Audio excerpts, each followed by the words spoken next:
Start with one of these 27-gallon storage bins. You can find these at Lowe's or Home Depot. The ones with the yellow top.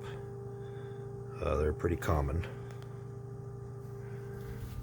Next, you want to cut a couple of holes.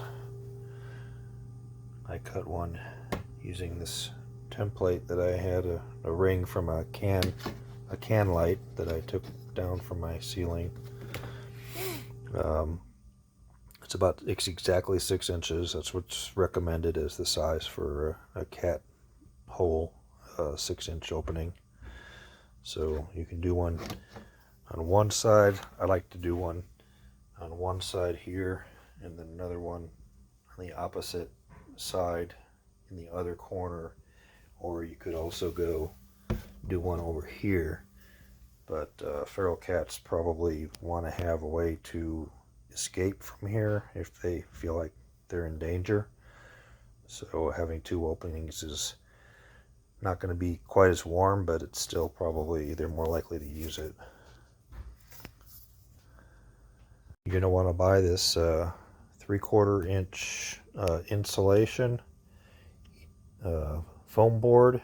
It's usually used on houses. This is a 4x8 sheet. It's really more than you, obviously a lot more than you need, but you could make, I calculate 9 boxes, 9 bins from one of these sheets. These I think were $13 at Lowe's. And you're going to cut one to fit the inside area of this. So you're going to cut it to size and then cut off the corners to be able to fit it in here tightly. Once you've marked out these holes, the easiest way to cut them is with a Dremel tool if you have one. This is some pretty thick stuff. I use a blade like this, and I just push it in and drag it around and cut out the holes. And I'm also going to use it over here to cut a little slot right here for the heating pad cord to go out of. This is the king size heating pad from Sunbeam that I recommend that you use. It's 12 by 24 inches. And what I do is I take the cover off and off of the pad, the fabric cover off of the pad first. And I'm going to place the fabric cover down here and then put the pad on top of it to give a little bit of a fabric barrier between the heater and the plastic. You lay the fabric in here like so, and then place the heating pad on top of it. And this can go right here in this little channel, and then twist around and get pushed into here for the exit, and the hole's not quite big enough yet. So this is how it looks when everything's in place. And this just stays in this little channel here and then goes up in the corner, and I cut a little slot for the exit of the wire. Okay, I've got the insulation in place, and I've actually put it with the foil side facing what will be the bottom of the bin, and the purpose of that is to radiate the cold back away from the insulation. I'm not sure if it makes any difference or not. I was a little concerned about having this against the heating pad, so this is the way I'm doing it anyway. Now you could probably get away with just doing this and then maybe adding some Gorilla Tape around here, around all the edges, to tape this onto the lid and come around and fold the Gorilla Tape around and underneath this lip, especially if you go all the way across. You could do a piece here, here, here, here, and that would probably be sufficient. I'm gonna go the extra mile and I want this thing to last for a number of years, so I'm gonna take this corrugated plastic sheet that you can buy also at Lowe's, probably also Home Depot.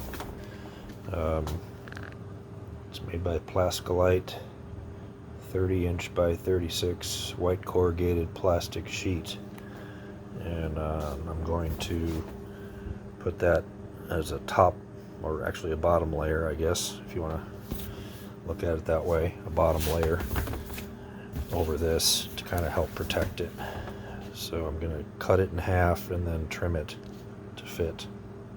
Another thing I might mention, you know, if you're not going to make a bunch of these bins and you have a patio, this would make a great material to just lay down on your patio if you want to put blankets and whatnot, or bins on top of it, and that'll just create a good insulative barrier for the you know, against the pavers or whatever you might have on your patio, concrete pavers, whatever. It'll be a lot warmer in the cold winter time if they're going to be laying on top of this. Be careful when you're using razor blades to cut this, at least more careful than I was.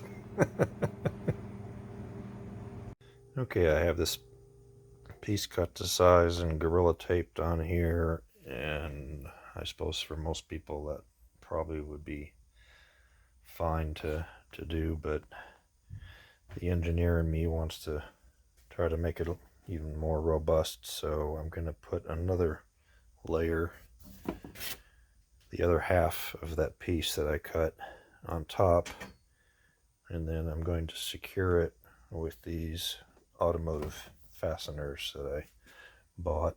Got 8 of them for about $4.